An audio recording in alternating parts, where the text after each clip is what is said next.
Assalamualaikum warahmatullahi wabarakatuh. Salam dan bahagia Bapak dan Ibu guru penggerak. Dalam kesempatan ini, saya akan menyampaikan aksi nyata modul 1.4 Budaya Positif oleh Rina Herlina SPD, calon guru penggerak angkatan 11 dari SD Negeri Priuk 1 Kota Tangerang. Perkenalkan, saya Rina Herlina SPD, calon guru penggerak angkatan 11 dengan pengajar praktik Bapak Apipudin SPD dan fasilitator Ibu Lilik Sri Wahyuni SPD. Rancangan tindakan untuk aksi nyata modul 1.4 Budaya Positif. Rancangan tindakan untuk aksi nyata dengan judul modul yaitu penerapan budaya positif di sekolah, nama peserta Rina Herlina SPD, latar belakangnya yaitu penerapan budaya positif di sekolah merupakan salah satu upaya peningkatan kualitas pendidikan nasional. Penerapan budaya positif ini tidak bisa dilakukan tanpa dukungan dari semua elemen yang ada di sekolah. Dengan penerapan budaya positif ini diharapkan dapat mewujudkan visi sekolah dan membentuk karakter murid dalam mengimplementasikan nilai-nilai profil pelajar Pancasila. Adapun tujuannya yaitu untuk menumbuhkan budaya positif dengan keyakinan kelas, mengembangkan nilai-nilai profil pelajar Pancasila pada diri murid dalam kegiatan pembelajaran, melakukan kegiatan pembiasaan murid untuk mengimplementasikan nilai-nilai profil pelajar Pancasila. Tolak ukurnya yaitu murid mampu membuat keyakinan kelas untuk dipasang di dinding kelas dan ditaati.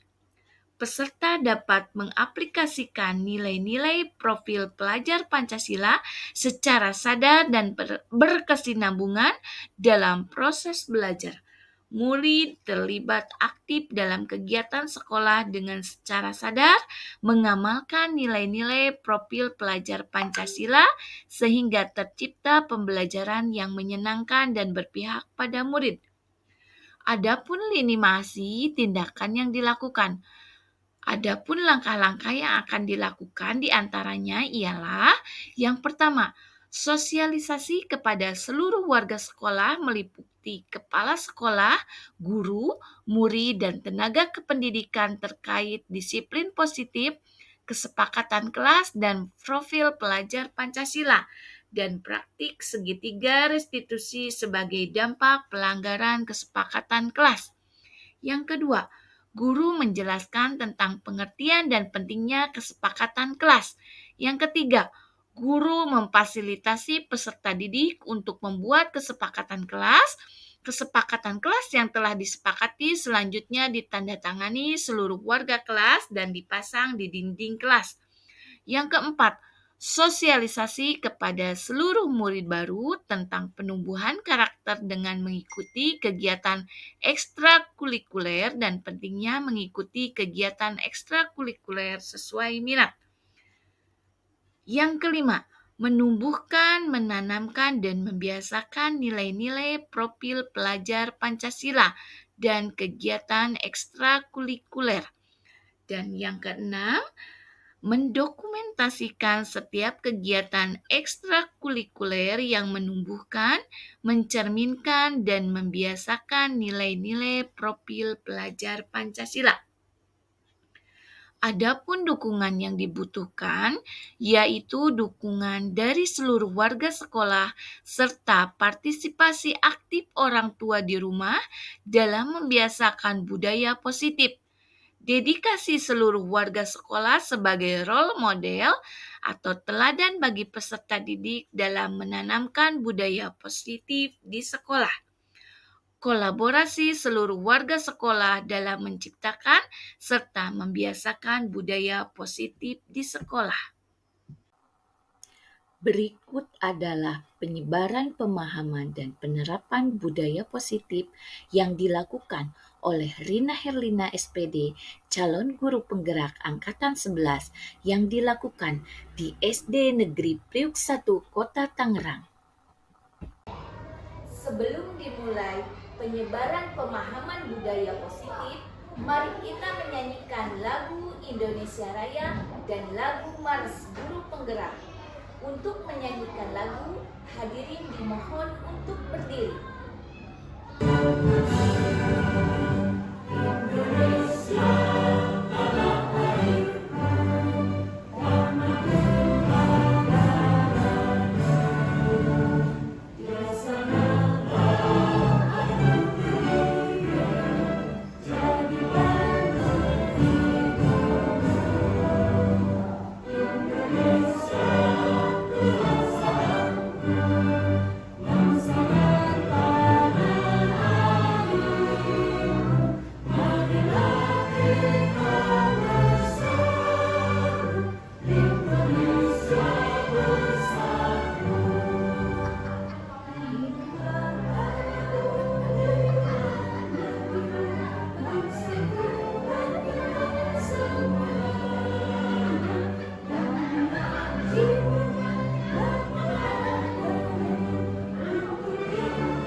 Hadirin dipersilahkan untuk duduk kembali.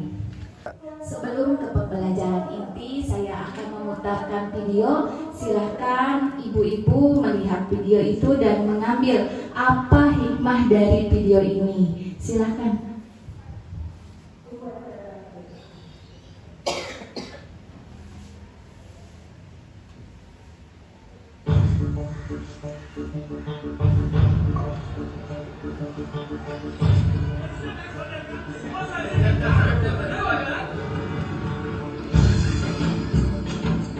Será que os pacatos aqui?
Ibu-ibu, ada yang bisa menjelaskan isi dari video ini? Silahkan. Kalau saya lihat dari video ini, pembelajaran yang kita ambil adalah bahwa dengan berusaha tidak ada yang tidak mungkin. Jadi seperti itu. Iya, dari penggalan film ini kita bisa mengambil hikmah sama-sama bahwa pekerjaan yang berat akan terasa ringan jika dikerjakan bersama-sama. Kalau dari video tadi saya tonton, mungkin ada jiwa saling tolong-menolongnya. Saya lihat dari video tadi yang bisa diambil yaitu dengan kita bergotong royong, bekerja bersama-sama, sesuatu yang tadinya tidak mungkin menjadi mungkin dan bisa. Ya, terima kasih. Kalau menurut saya dari video pembelajaran, dari video tadi bahwa ada beberapa pembelajaran yang bisa kita ambil. Pertama, bahwa semua orang bisa bermimpi besar. Yang kedua, semua orang bisa jadi pahlawan dalam bentuk apapun dan dimanapun. Ibu mau menambahkan?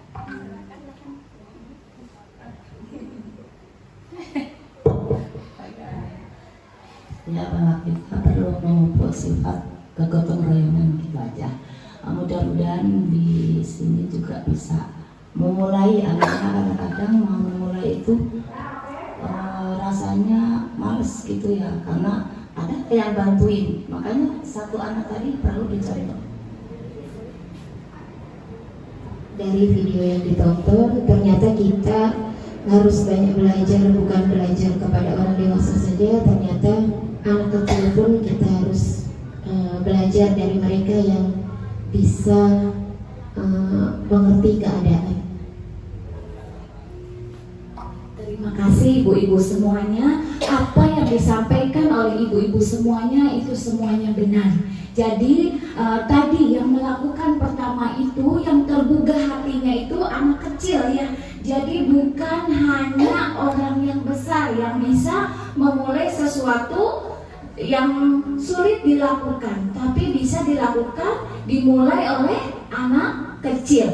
Kemudian dengan bergotong royong akhirnya kan jiwa-jiwa orang tua, jiwa-jiwa petugas ketika anak kecil melakukan sesuatu yang memang itu bagus, akhirnya tergugahlah jiwa-jiwa orang tua itu untuk mengikuti kegiatan yang dilakukan oleh anak kecil itu. Nah, dengan bergotong royong, dengan berkolaborasi, setiap pekerjaan akan mudah dilakukan ya ibu-ibu. Terima kasih. Bismillahirrahmanirrahim. Assalamualaikum warahmatullahi wabarakatuh. Alhamdulillahirabbil alamin, wassalatu wassalamu ala asrofil anbiya'i wal mursalin sayyidina Muhammadin wa ala alihi wa ashabihi ajmain, amma ba'd. Puji dan syukur mari kita panjatkan kehadirat Allah yang Maha Ghafur, yang alhamdulillah kita semua bisa menghadiri acara penyebaran pemahaman dan penerapan budaya positif.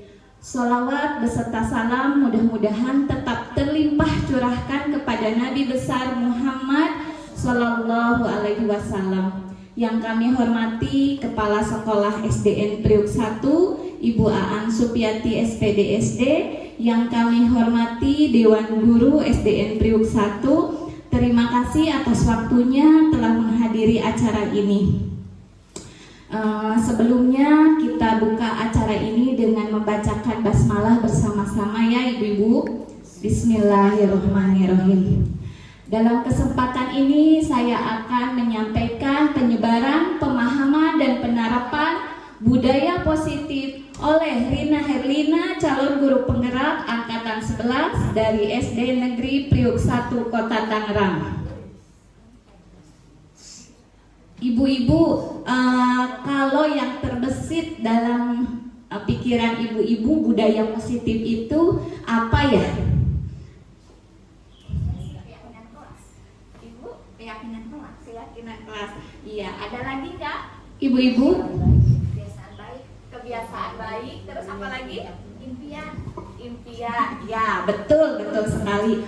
Dalam konsep inti budaya positif, ada perubahan paradigma belajar, ada disiplin positif, ada nilai-nilai kebajikan, kebutuhan dasar manusia, motivasi perilaku manusia, posisi kontrol guru, keyakinan kelas, dan segitiga restitusi.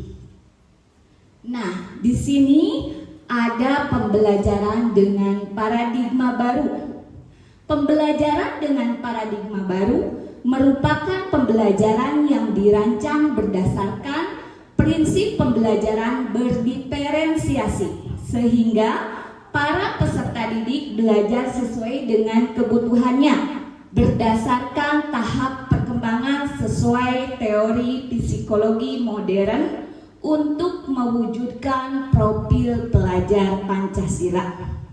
Ibu-ibu masih tahu nyanyian profil pelajar Pancasila? Iya, ayo kita sama-sama ya. Pelajar Pancasila beriman dan bertakwa pada Tuhan Yang Esa dan berakhlak mulia, berkebinekaan global, gotong royong mandiri, kreatif dan bernalar kritis. Nah, di sini pembelajaran dengan paradigma baru. Ibu-ibu, waktu kita belajar itu biasanya menggunakan pembelajaran yang seperti apa? Kalau ibu-ibu biasa belajar, kalau saya dulu sebelum belajar di guru penggerak menggunakan guru itu pusat pembelajaran atau teacher center. Ya, jadi apa-apa murid itu harus mengikuti apa yang dikatakan oleh guru. Nah, apakah ibu-ibu dulu juga seperti itu atau bagaimana? Ya. Nah, terus siswa harus tertib dan rapi. Siswa menjadi objek pembelajaran. Siswa itu harus menjadi objek. Jadi apapun apapun yang dikatakan guru, siswa harus mengikuti dan siswa harus memahami materi dan mendapat nilai KKM. Nah, sedangkan menurut pembelajaran dengan paradigma baru, bahwa pembelajaran itu harus berpusat kepada siswa atau student center. Jadi siswa itu harus aktif, guru itu hanya menuntun. Nah, kemudian dalam proses pembelajaran sesuai dengan kodrat alam dan kodrat zaman siswa.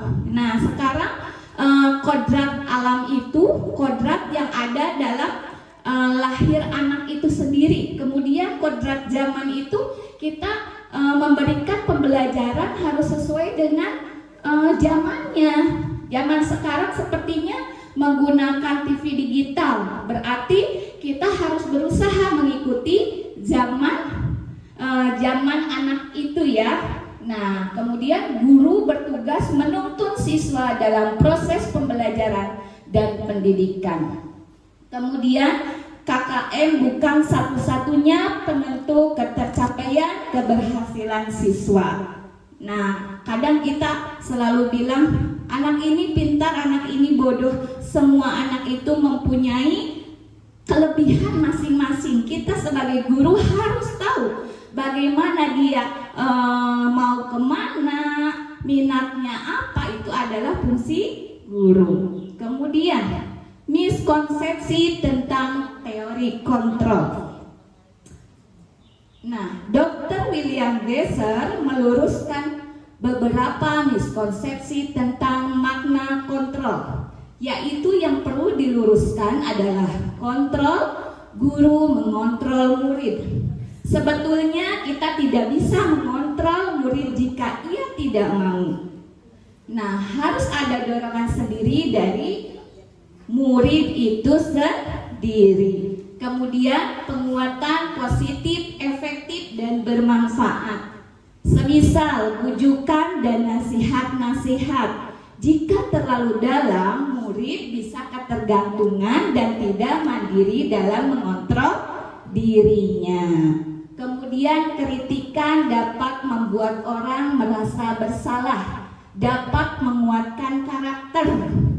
Kalaupun kita harus mengeluarkan kritikan, maka kritiklah secukupnya. Dan kritikan tersebut harus membangun, bukan malah membuat murid tidak percaya diri. Kemudian orang dewasa memiliki hak untuk memaksa. Menentukan pilihan adalah hak masing-masing manusia. Nah, di sini ada perubahan paradigma stimulus respon ke teori kontrol.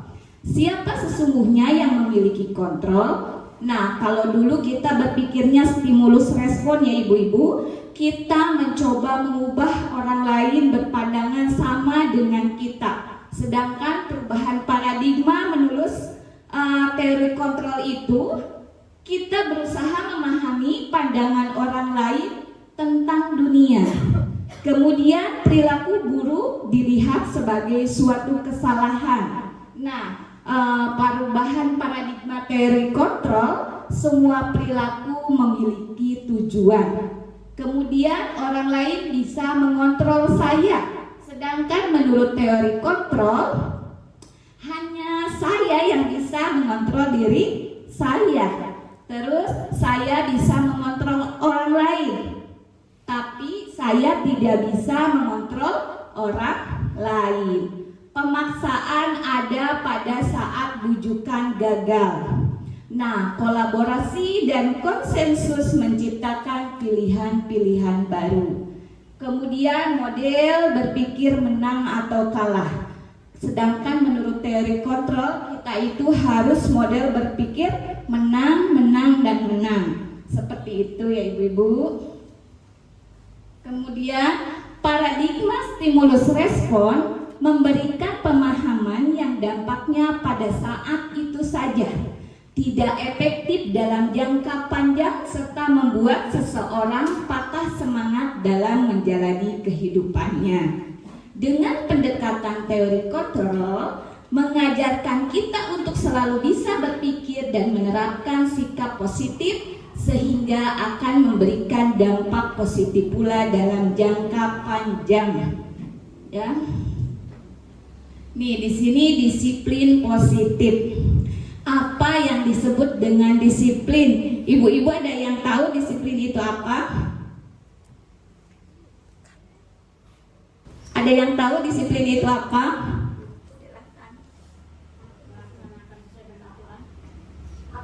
Melaksanakan sesuai dengan aturan. Betul sekali Bu Nisa, terima kasih ya. Di sini kita akan jelaskan disiplin positif. Disiplin adalah sikap rela sepenuhnya dalam mentaati segala aturan dan norma yang ada dengan penuh tanggung jawab. Adapun disiplin positif adalah cara menerapkan pendisiplinan yang bertujuan untuk menumbuhkan kesadaran serta memberdayakan anak untuk mandiri. Nah, disiplin positif yang diajarkan dengan penuh kehangatan akan menolong anak belajar memperlakukan orang lain dengan cara yang sama, memiliki empati, menghargai dan menghormati orang lain. Nih, di sini ada nilai-nilai kebajikan. Nilai-nilai kebajikan adalah sifat-sifat positif manusia yang merupakan tujuan mulia yang ingin dicapai setiap individu. Nilai-nilai tersebut bersifat universal dan lintas bahasa, suku, bangsa, agama maupun latar belakang. Setiap perilaku perbuatan memiliki suatu tujuan. Nah, kemudian dengan mengaitkan nilai-nilai kebajikan yang diyakini seseorang, maka motivasi intrinsiknya akan terbangun sehingga menggerakkan motivasi dari dalam untuk dapat mencapai tujuan mulia yang diinginkan. Kemudian nilai-nilai kebajikan yang ingin dicapai oleh setiap anak Indonesia kita kenal dengan profil pelajar Pancasila. Yang pertama tadi beriman, bertakwa kepada Tuhan Yang Maha Esa dan berakhlak mulia. Yang kedua mandiri, yang ketiga bernalar kritis, keempat berkebinekaan global, yang kelima bergotong royong, dan keenam kreatif.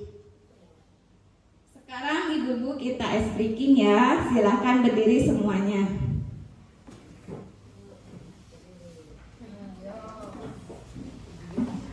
Ya.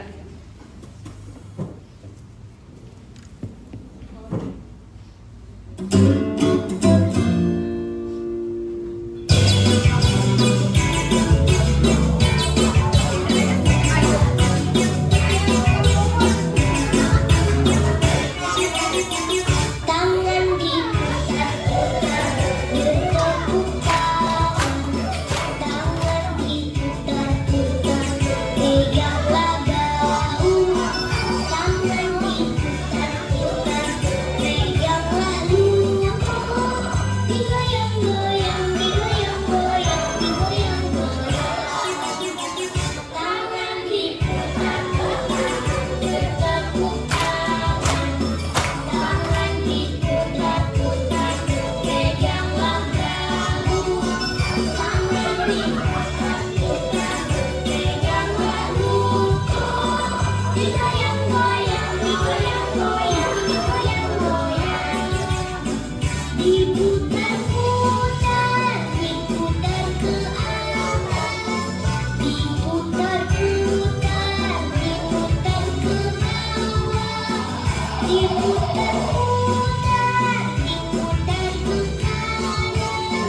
Oke, terima kasih ibu-ibu semuanya. Untuk selanjutnya yaitu tentang kebutuhan dasar manusia. Kebutuhan dasar manusia dapat diartikan sebagai unsur-unsur yang diperlukan manusia untuk mempertahankan keseimbangan fisiologis dan psikologisnya. Di sini ada 5 kebutuhan dasar manusia. Yang pertama, kebutuhan bertahan hidup. Yang kedua, kebutuhan kasih sayang dan rasa diterima. Yang ketiga, kebutuhan akan kebebasan. Yang keempat, kebutuhan akan kesenangan. Dan yang kelima, kebutuhan akan kekuasaan. Di sini ada teori motivasi perilaku manusia. Yang pertama, untuk menghindari ketidaknyamanan atau hukuman. Contohnya, apa yang akan terjadi apabila saya tidak melakukannya? Jadi ini motivasi eksternal. Contohnya, ibu-ibu disuruh, ini contoh aja ya ibu-ibu, disuruh untuk datang ke upacara 17 Agustus besok. Nah, kalau kita untuk menghindari ketidaknyamanan atau hukuman, pasti saya takut ntar dihukum sama bunda gitu ya. Itu masih motivasi eksternal. Dan yang kedua, untuk mendapatkan imbalan dari orang lain atau institusi. Apa yang akan saya dapatkan apabila saya melakukannya? Ketika saya mengikuti 17 Agustus, apa ya yang akan didapatkan dari orang lain? Contohnya seperti itu. Itu masih motivasi eksternal. Nah, yang ketiga, untuk menghargai diri sendiri. Jadi, saya akan menjadi orang yang seperti apa bila saya melakukannya. Itu adalah motivasi internal. Di sini motivasi internal ini tujuan dari disiplin positif. Nah, motivasi perilaku manusia. Ada hukuman, ada konsekuensi, ada restitusi. Ciri hukuman tidak terencana atau tiba-tiba. Kemudian bersifat satu arah, berupa hukuman fisik atau psikis. Kalau konsekuensi terencana, disepakati sesuai peraturan.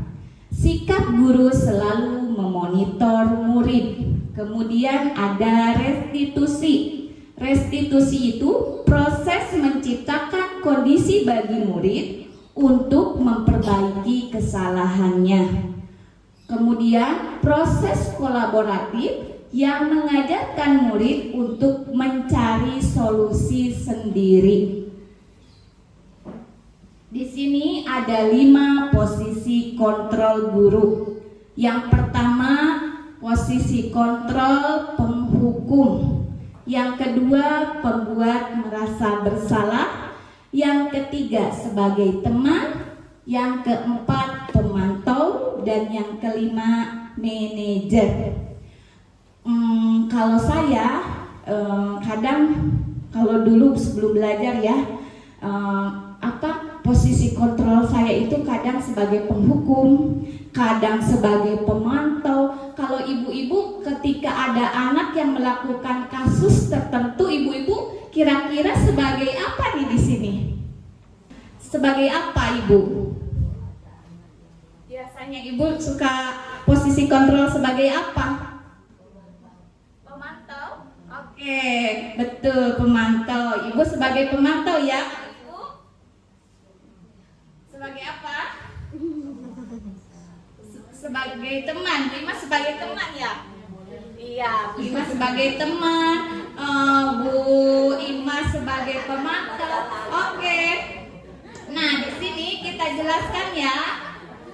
Nih, contoh penerapan 5 posisi kontrol guru. Kasusnya, siswa tidak memakai topi saat upacara bendera. Nih, kalau posisi kontrol sebagai penghukum, kamu harus berdiri di lapangan selama 2 jam. Sekarang masih ada nggak sih yang seperti itu? Nggak ada, udah jarang ya? Iya. Nah, udah jarang. Terus kemudian pembuat merasa bersalah. Kalau pembuat merasa bersalah, berapa kali ibu harus memberitahu kamu, nak? Kamu selalu aja mengecewakan ibu. Jadi ada kata yang memelas. Ya, kita itu ngomongnya memelas ke anak itu. Jadi anaknya jadi merasa bersalah. Kemudian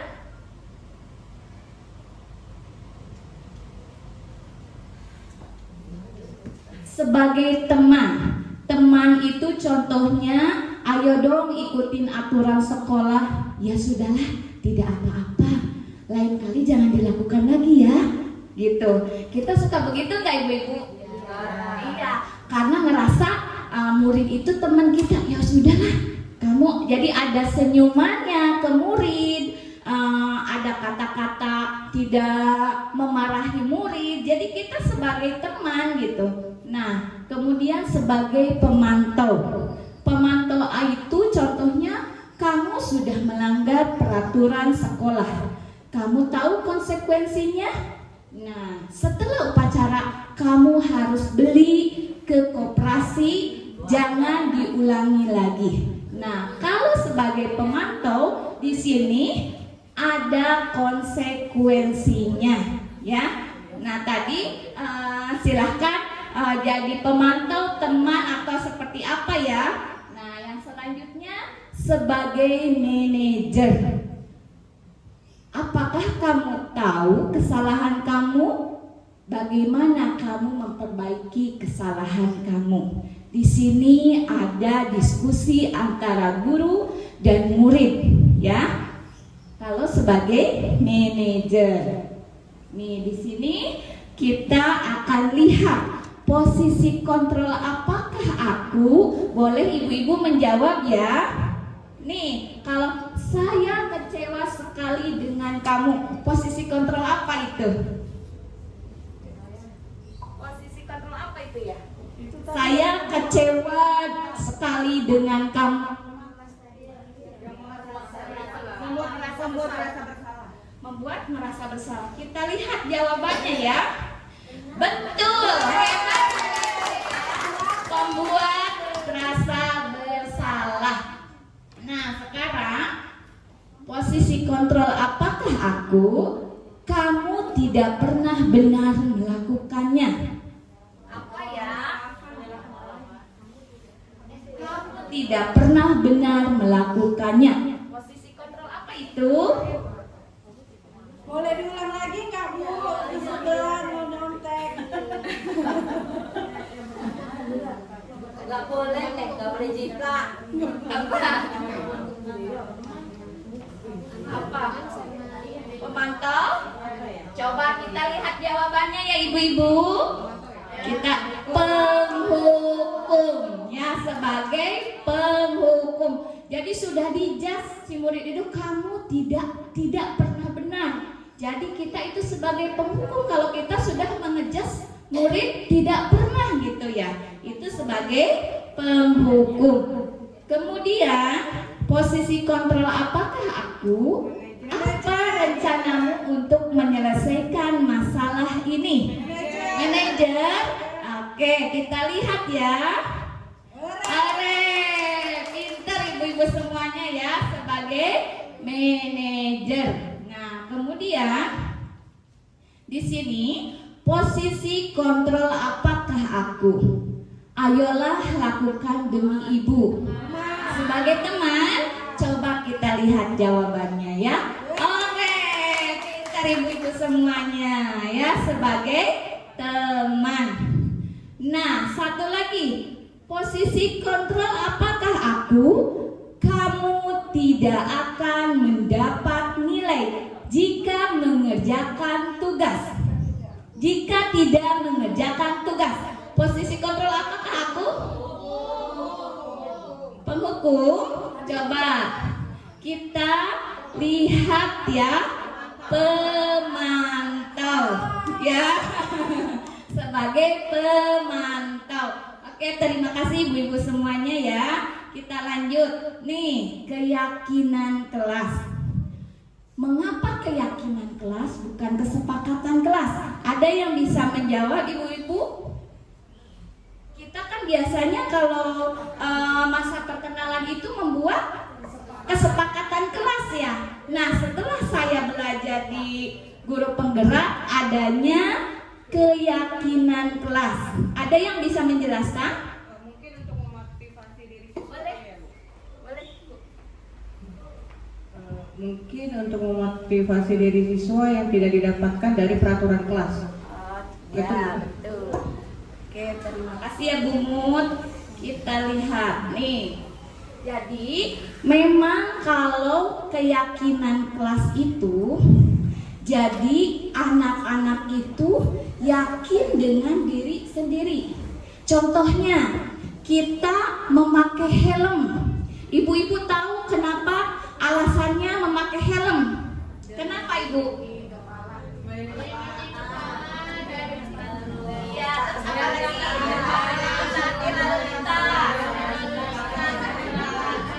Iya, benar sekali. Apa yang ibu-ibu sampaikan semuanya benar. Nih, kalau kita katanya di helm itu karena takut ditangkap oleh Pak Polisi. Nah, itu masih takut terhadap aturan. Ya, takut terhadap aturan berarti masih eksternal. Nah, kalau kita berpikirnya aku harus pakai helm demi keselamatan, berarti adanya dari internal kita, dari kesadaran kita. Nah, seperti itu. Makanya sekarang dibuat keyakinan kelas. Nah, pembentukan keyakinan kelas yaitu bersifat abstrak berupa pernyataan universal, dibuat dalam pernyataan positif sedikit saja agar mudah diingat, sesuai dengan keadaan kelas atau sekolah sehingga mudah diterapkan. Kemudian semua warga kelas dilibatkan saat membuat keyakinan kelas. Nih, cara merumuskan keyakinan kelas oleh guru. Meminta siswa untuk menulis keyakinannya, kemudian membahas keyakinan yang telah ditulis, memilih keyakinan kelas, mengubah keyakinan kelas agar menjadi kalimat positif, kemudian menyepakati keyakinan kelas. Ya, ini contoh dokumentasinya. Ini saya bikin keyakinan kelas di kelas 3B ya, yaitu disiplin, menghormati, bersabar, bertanggung jawab, dan kebersihan. Dari tadi yang dokumentasi tadi dijabarkan menjadi kalimat yang seperti ini ya ibu-ibu. Kemudian sekarang ke segitiga restitusi. Apa sih segitiga restitusi? Yaitu suatu proses dialog yang dijalankan oleh guru agar dapat menghasilkan murid yang mandiri dan bertanggung jawab. Ada 3 tahapan segitiga restitusi. Yang pertama, menstabilkan identitas. Yang kedua, validasi tindakan yang salah. Yang ketiga, menanyakan keyakinan. Nah, menstabilkan identitas berdasarkan prinsip membuat kesalahan adalah bagian dari proses pembelajaran, yaitu guru kadang berbicara begini ya, berbuat salah itu wajar, kemudian tidak ada manusia yang sempurna. Ibu juga pernah melakukan itu, atau kamu berhak merasa begitu. Nih, kemudian yang kedua, Validasi tindakan yang salah. Berdasarkan prinsip setiap perilaku berupaya memenuhi suatu kebutuhan tertentu.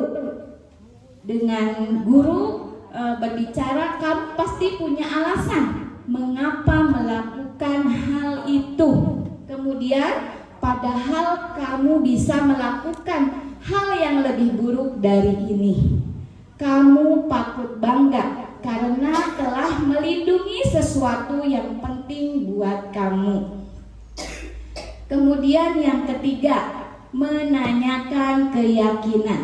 Berdasarkan prinsip teori kontrol bahwa pada dasarnya kita termotivasi secara intrinsik. Yang tadi saya sudah jelaskan ya. Nih, apa keyakinan kelas kita? Kemudian nilai-nilai apa yang telah disepakati bersama, kamu ingin menjadi orang yang seperti apa? Nih, segitiga restitusi dalam menyelesaikan masalah. Guru yang berperan sebagai manajer menggunakan segitiga restitusi dalam menyelesaikan masalah melalui 3 tahapan, yaitu menstabilkan identitas, validasi tindakan yang salah, dan menanyakan keyakinan. Ibu-ibu mau berusaha merubah untuk kita menjadi seorang manajer dalam melakukan pengawasan terhadap anak? Iya, tujuannya untuk menciptakan murid yang mandiri dan bertanggung jawab. Nah, di sini ada contoh segitiga restitusi ya.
Itu contoh penerapan segitiga restitusi yang telah saya lakukan terhadap murid saya.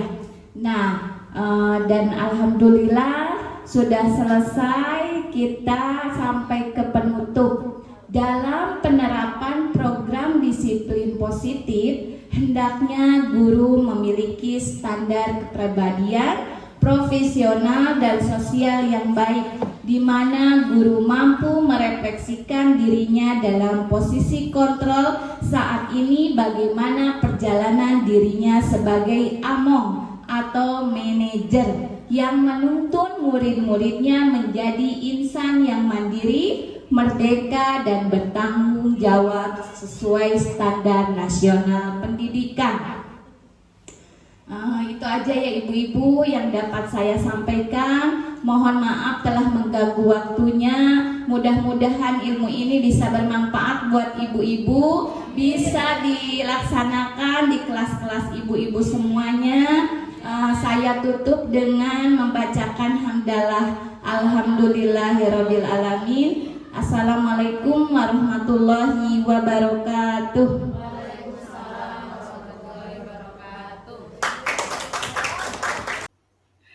Keyakinan kelas. Apa yang dimaksud dengan keyakinan kelas?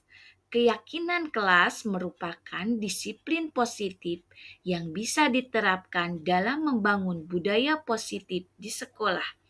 Keyakinan ini akan membantu murid untuk mengembangkan disiplin diri, karena murid akan belajar mematuhi keyakinan kelas yang telah dibuat sendiri.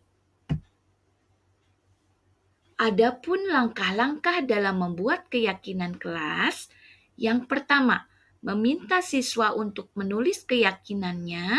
Langkah awal yang bisa dilakukan adalah meminta siswa untuk menulis keyakinannya. Yang kedua, membahas keyakinan yang telah ditulis. Yang ketiga, memilah keyakinan kelas. Yang keempat, mengubah keyakinan agar menjadi kalimat positif.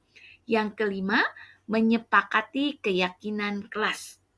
Berikut ini adalah langkah-langkah dalam membuat keyakinan kelas yang dilakukan di SD Negeri Priuk 1 di kelas 3B.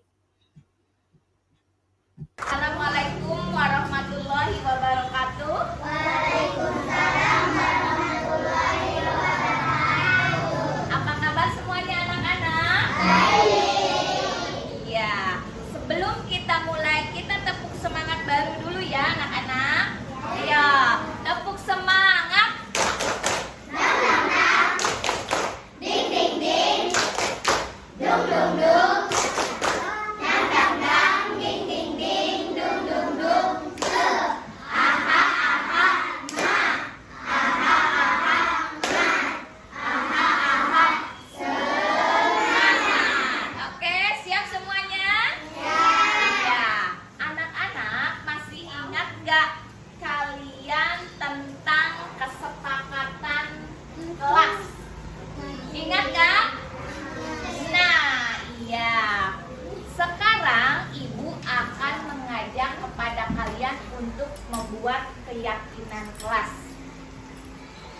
keyakinan kelas itu apa sih? Keyakinan kelas itu hampir sama dengan kesepakatan kelas. Dulu kalian pernah bikin peraturan kelas. Coba yang masih ingat peraturan kelas yang dulu itu bagaimana aja? Tidak boleh bermakan kasar. Oh, boleh. Tidak boleh bermakan sembarangan. Nah dulu ibu satu ya, tulis dulu. Tidak boleh sembarangan. Tidak boleh berantem. Tidak boleh berantem. Tidak boleh gaduh. Tidak boleh berhasil. Tidak boleh berkata kasar ya. Terus apa lagi? Boleh? Ada yang mau nulis ke depan? Boleh. Silakan. Nah, di sini perbedaannya peraturan kelas dengan keyakinan kelas. Kalau peraturan kelas ada tidak bolehnya, ada kalimat negatif. Sedangkan entar kalau udah keyakinan kelas kita berubah menjadi kalimat positif. Silakan tulis.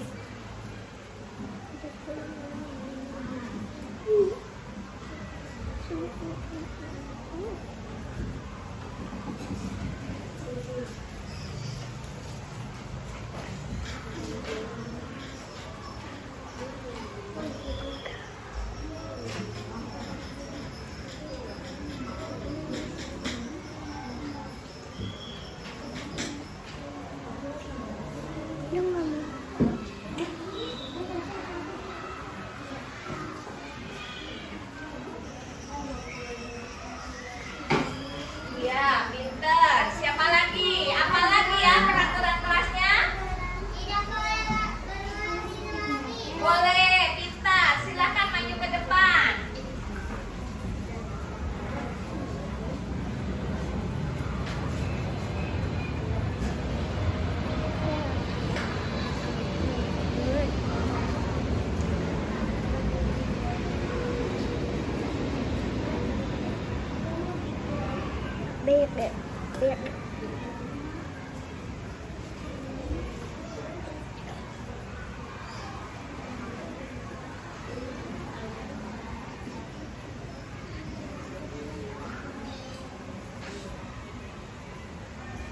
Iya, terus apa lagi? Boleh. Duduk. Boleh.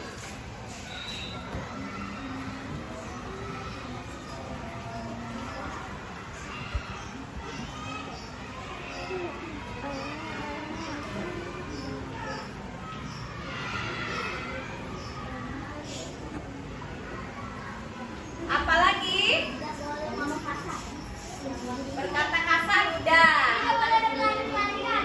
Berlari-larian sudah. Apa lagi? Tidak boleh bermain bola di dalam luar. Boleh. Ayo.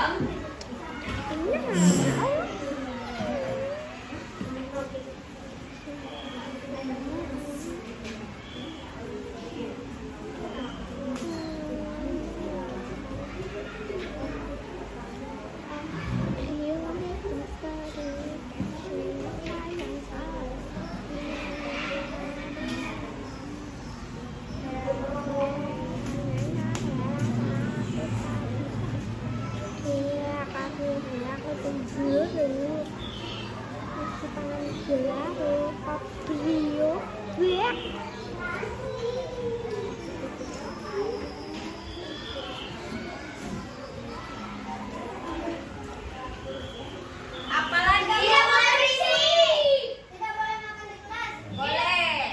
Beli. Silakan. Gantian sampai gangsam.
Ayo cepetan.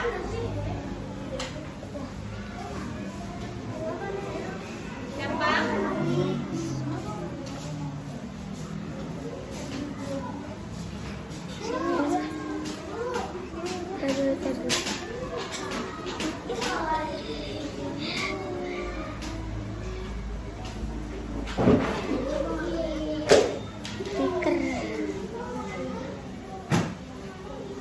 Sampai begitu sedikit. Nami. Ayo. Tidak boleh bercanda pas sholat. Tidak boleh bercanda pas sholat. Tidak boleh coret-coret tembok. Iya, boleh. Tidak boleh bercanda Ya. pas lagi sholat.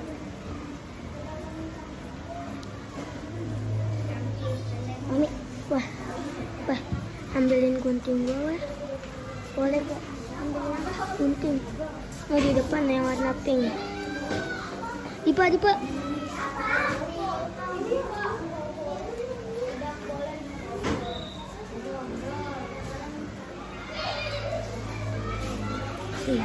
Lihat kelompok lu.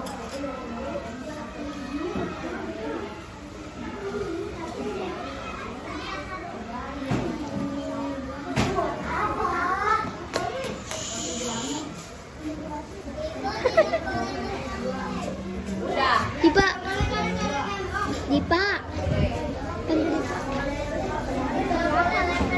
Lari. Udah biarin tuh lari. Karena pink lah di meja. Udah, yang lain duduk.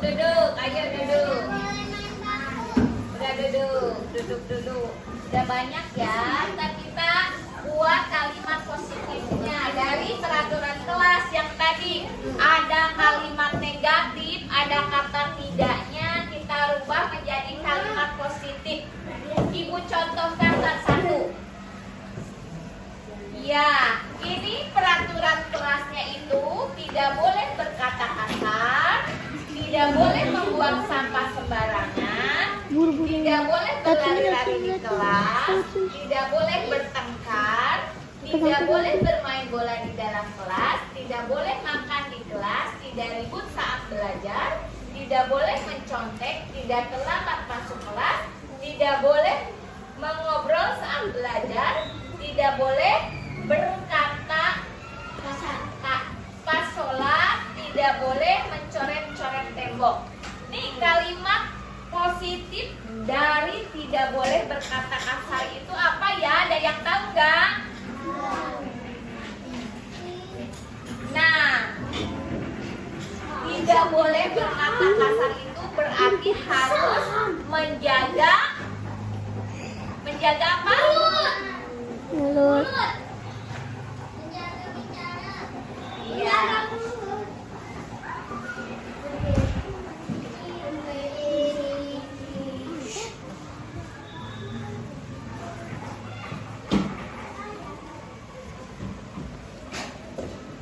Tidak boleh membuang sampah sembarangan. Apa?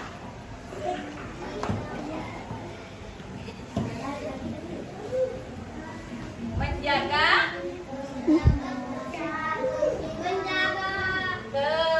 kebersihan.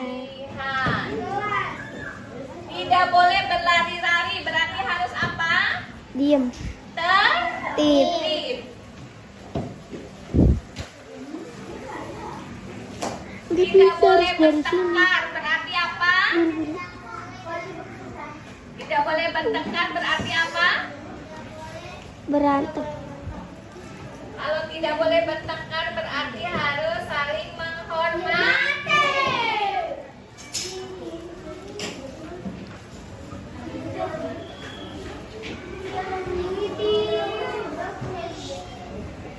Tidak boleh bermain bola, berarti apa? Tidak boleh bermain bola, berarti kalimat positifnya menjaga tertib, ketertiban ya, tertib. Tidak boleh makan di kelas, harus menghormati.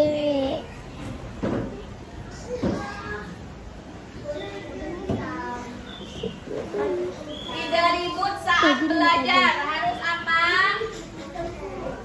Harus sopan. Kemudian tidak boleh mencontek. Apa? Tidak boleh.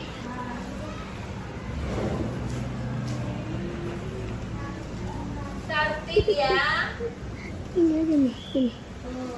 Kemudian tidak terlambat masuk kelas. Gini. Itu disiplin ya. Satu lagi, satu lagi. Disiplin. Satu lagi, satu lagi. Kemudian tidak boleh berkata kasar, berarti harus saling menghormati.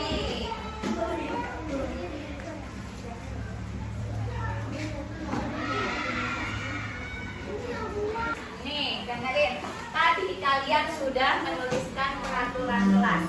Di peraturan kelas ini ada kata negatif, yaitu tidak adanya kata tidak boleh. Kemudian kita rubah menjadi kalimat positif. Kalimat positif ini tidak ada kata tidak boleh. Yang asalnya tidak boleh berkata kasar, kalimat positifnya yaitu harus menjaga bicara. Berarti di sini tulis menjaga bicara. Kemudian yang kedua, menjaga kebersihan ya. Kemudian harus tertib. Apalagi menghormati.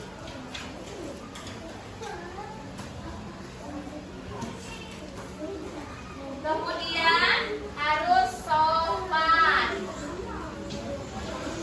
Harus disiplin. Dah. Nah, tadi kalian sudah menulis peraturan kelas, kemudian kalimat positif, kemudian nilai kebajikan. Di sini kita akan menentukan keyakinan kelasnya. Silakan kalian pilih dari nilai kebajikan ini, mau yang mana yang kalian sepakati. Kalian tulis di kertas post-it kalian, setelah itu ditempel di sini ya. Ayo, pilih salah satu dari sini. Silakan. Ayo.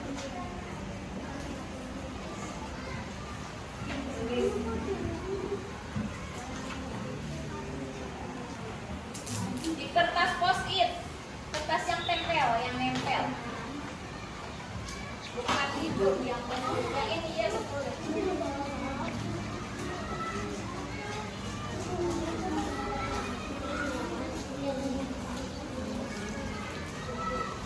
Yang udah boleh ditempel ke depan ya. Ya, boleh ditempel ke depan. Ya, di sini. Di sini nak. Ayo.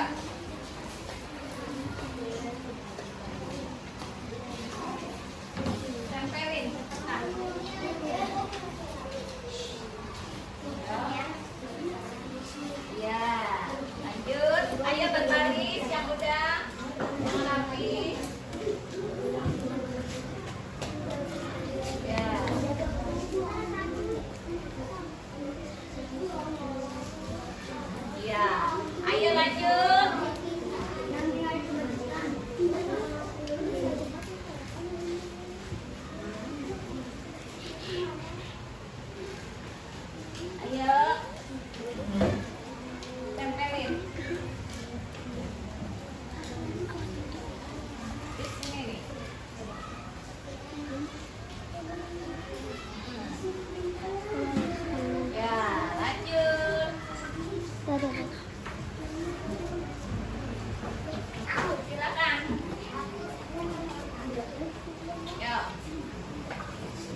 Zahra berbaris satu.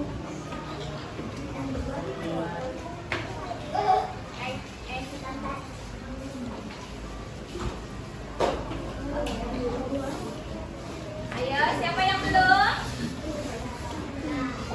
Udah semuanya? Nih, jadi udah anak soleh, Sehat. duduk yang rapi. 1, 2, 3. 3, 2, 1. Sehat, Purina cantik. Oke, dengerin. Keyakinan kelas 3B itu yaitu menjaga bicara, menjaga kebersihan, tertib, menghormati, sopan dan disiplin ya. Ada yang mau membacakan ke depan? Ada? Ayo, Zahra bacakan. Nih, dibaca satu-satu ini. Ya, dibaca.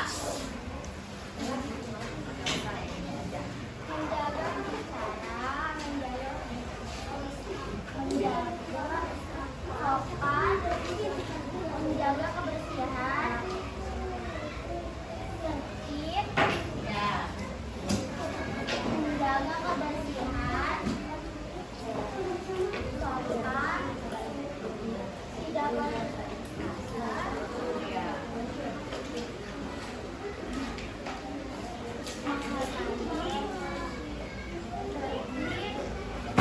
cara.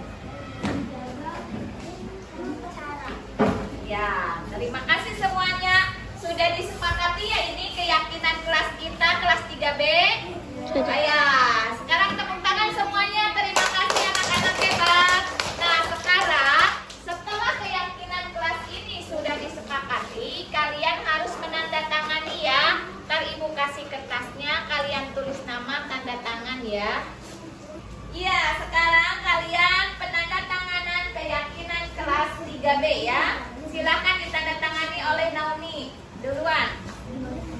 Ayo.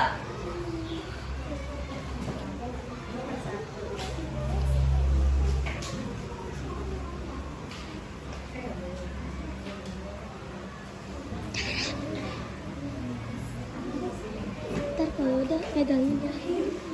Ya. Zahra kalau udah ntar pegangin.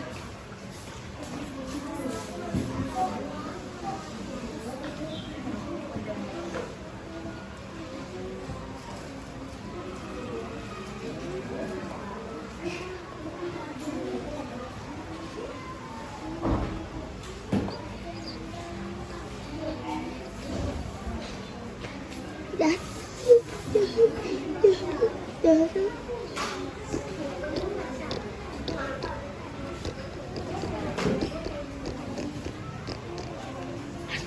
Aska. Aska.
Davina.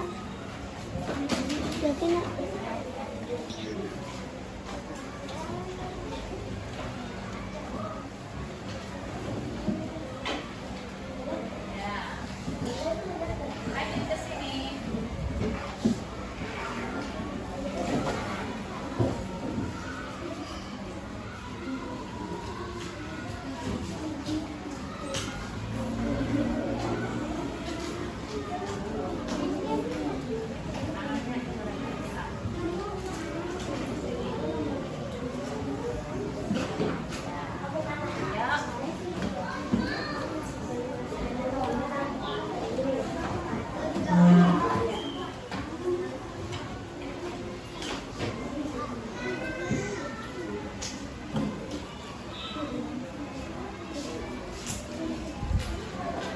Gantian. Gantian. Lihat situ tuh. Tuh. Ih, burung. Bagus.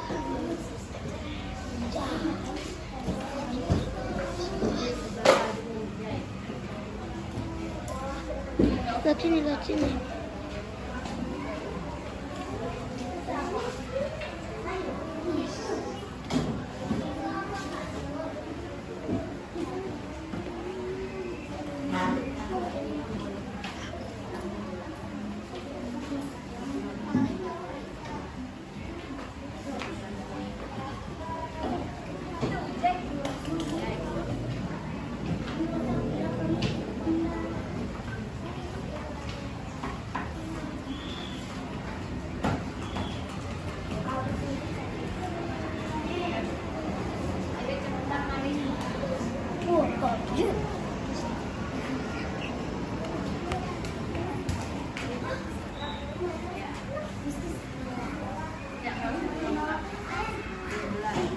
Nama aja dulu Mali.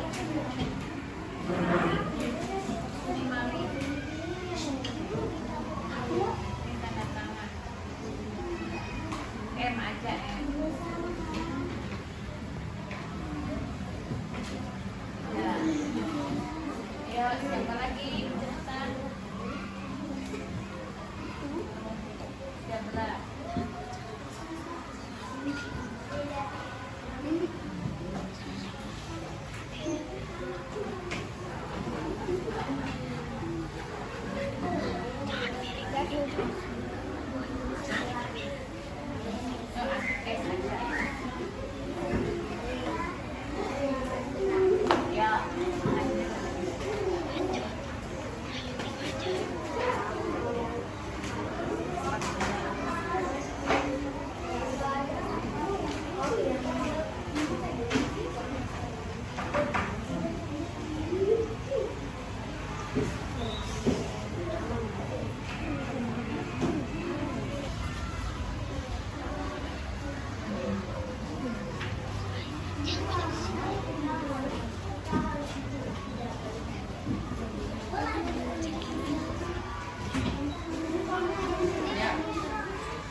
Gak usah dilengkap.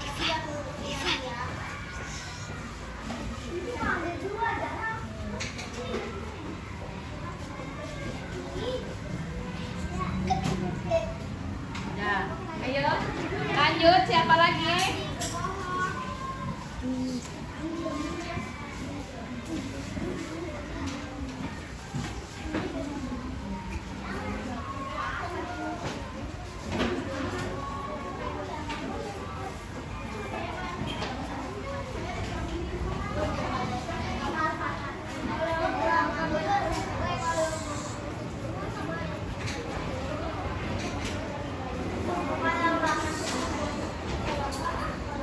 Ayo,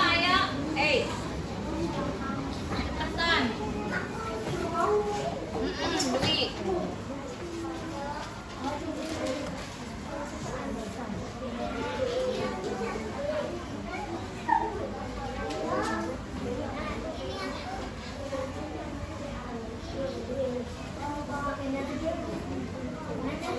Gitu temennya.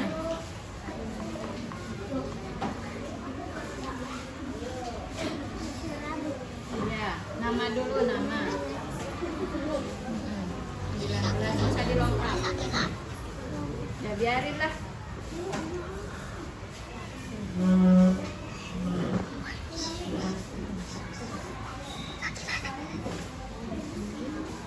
A aja A. Terserah kamu.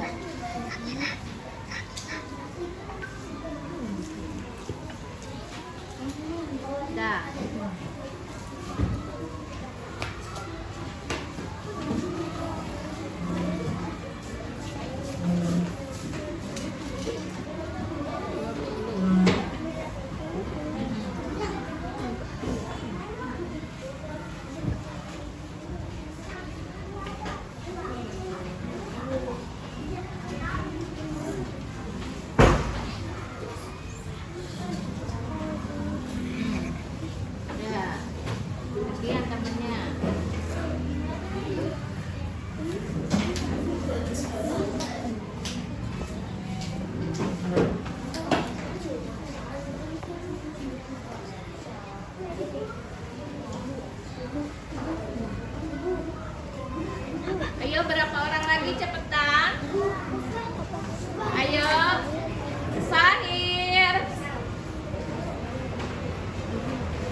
lagi, Reval.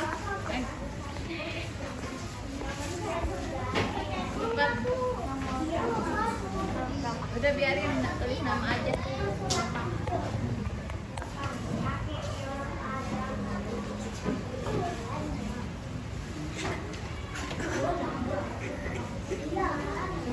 Dah, duduk. Anak, tadi keyakinan kelas yang sudah kalian buat sudah ditandatangani oleh kalian dan keyakinannya sudah terbuat. Keyakinan ini berasal dari diri sendiri, dari internal kalian, untuk supaya kalian lebih disiplin, lebih bertanggung jawab, ya. Mudah-mudahan keyakinan kelas ini menjadikan kalian lebih disiplin dan bertanggung jawab. Itu aja yang dapat Ibu sampaikan.